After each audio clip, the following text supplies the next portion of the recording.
जय श्री राम। आइए आज सुनते हैं श्री शिव पुराण में त्रिविध दीक्षा का निरूपण, शक्तिपात की आवश्यकता, उसके लक्षणों का वर्णन, गुरु का महत्व, ज्ञानी गुरु से ही मोक्ष की प्राप्ति तथा गुरु के द्वारा शिष्य की परीक्षा।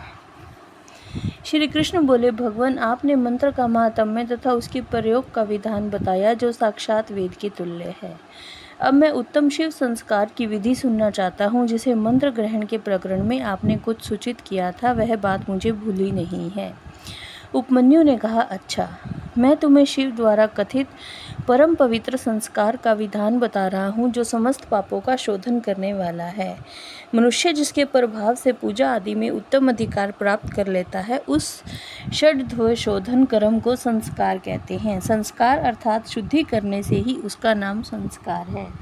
यह विज्ञान देता है और पाश बंधन को क्षीण करता है, इसलिए इस संस्कार को ही दीक्षा भी कहते हैं। शिव शास्त्र में परमात्मा शिव ने शांभवी, शाक्ति और मांत्री 3 प्रकार की दीक्षा का उपदेश दिया है।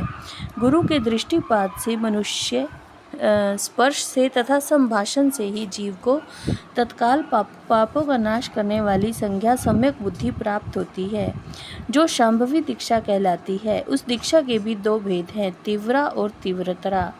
पाशों के क्षीण होने में जो शीघ्रता या मंदता होती है, उसी के भेद से ये 2 भेद हुए हैं। जिस दीक्षा से तत्काल सिद्धि या शांति प्राप्त होती है, वही तीव्रतरा मानी गई है। जीवित पुरुष के पाप का अत्यंत शोधन करने वाली जो दीक्षा है, उसे तीव्रा कहा गया है। गुरु योग मार्ग से शिष्य के शरीर में प्रवेश करके ज्ञान दृष्टि से जो ज्ञानवती दीक्षा देते हैं, वह शाक्ति कही गई है।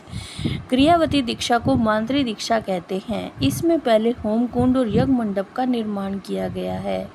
फिर गुरु बाहर से मंद या मंदतर उद्देश्य को लेकर शिष्य का संस्कार करते हैं। शक्तिपात के अनुसार शिष्य गुरु के अनुग्रह का भाजन होता है। शैव धर्म का अनुसरण शक्तिपात मूलक है, अतः संक्षेप में उसके विषय में निवेदन किया जाता है। जिस शिष्य में गुरु की शक्ति का पात नहीं हुआ, उसमें शुद्धि नहीं आती और उसमें न तो विद्या, न शिवाचार, न मुक्ति और न सिद्धियां ही होती हैं। अतः प्रचुर शक्तिपात के लक्षणों को देखकर गुरु ज्ञान अथवा क्रिया के द्वारा शिष्य का शोधन करे। जो मोहवश इसके विपरीत आचरण करता है, वह दुर्बुद्धि नष्ट हो जाता है। अतः गुरु सब प्रकार से शिष्य का परीक्षण करे। उत्कृष्ट बोध और आनंद की प्राप्ति ही शक्तिपात का लक्षण है, क्योंकि वह परमा शक्ति प्रबोधानंद रूपिणी ही है। आनंद और बोध का लक्षण है अंतःकरण में विकार। जब अंतःकरण द्रवित होता है, तब बाह्य शरीर में कंप, रोमांच, सविकार, नेत्र विकार और अंग विकार प्रकट होते हैं। अर्थात कंठ से गदगद वाणी का प्रकट होना, नेत्रों से अश्रुपात होना, शरीर में जड़ता और स्वेद आदि का उदय होना। शिष्य भी शिव पूजन आदि में गुरु का संपर्क प्राप्त करके अथवा उनके साथ रहकर उनमें प्रकट होने वाले इन लक्षणों से गुरु की परीक्षा करे। शिष्य गुरु का शिक्षणीय होता है और उसका गुरु के प्रति गौरव है, इसलिए सर्वथा प्रयत्न करके शिष्य ऐसा आचरण करे जो गुरु के गौरव के अनुरूप हो।